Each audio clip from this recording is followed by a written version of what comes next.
हाय दोस्त, good morning. चलिए दोस्त, जब वन लाइन अनदर लाइन को कट करती है तो उसका कुछ कंसेप्ट सीखते हैं। ठीक है। जब एक लाइन दूसरी लाइन को कट करती है, जब वन लाइन अनदर लाइन को कट करती है, आप माइंड में ये सेटअप कर लो।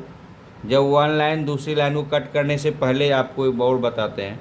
एक लाइन जब दूसरी लाइन को, एक लाइन लेते हैं, इस लाइन पे क्या होता है, जहाँ से चलते हैं उसी पॉइंट पे आप ख़त्म करते हैं तो 360 डिग्री का कोण बनती है। कितना डिग्री का? 360 डिग्री।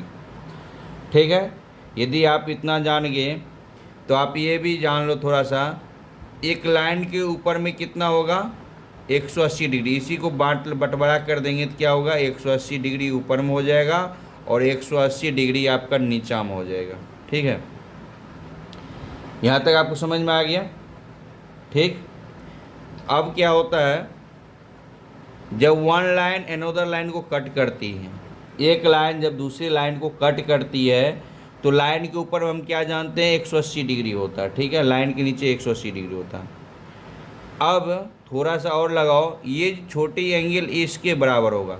इस लाइन को मेन लाइन मान लेते हैं। इस लाइन से सटे जो भी एंगल इससे यहाँ बनाती है और उसी लाइन से यहाँ पे ये एंगल जितने भी होगा ये आपस में बराबर होता है।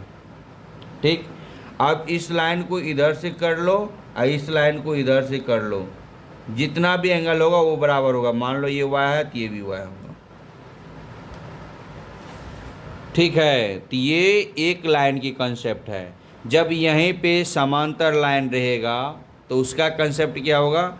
यहीं पे एक समांतर लाइन है, एक क्या है? समांतर लाइन है, वो एक तीसरी लाइन कट करे। ठीक है।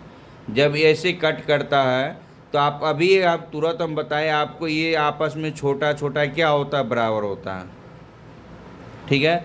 ये एक्स होगा तो ये भी एक्स होगा, ये वाई होगा तो ये भी वाई होगा। इतना तो आपको समझ में आ गया।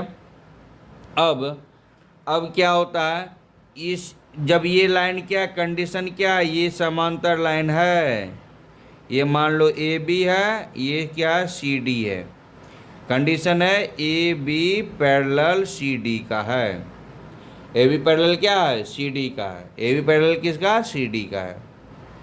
तब ये तीसरी लाइन को कट करे, तब क्या होता है, ये छोटे एंगल ये इसके बराबर है, ये तीसरे बराबर है, ये है। अब ये छोटे इसके भी बराबर हो जाएंगे, यहाँ पर भी एक्स आ जाएगा, यहाँ पर भी एक्स आ जाएगा। ये वाई जितने हैं वही वाई यहाँ पर भी रहेगा।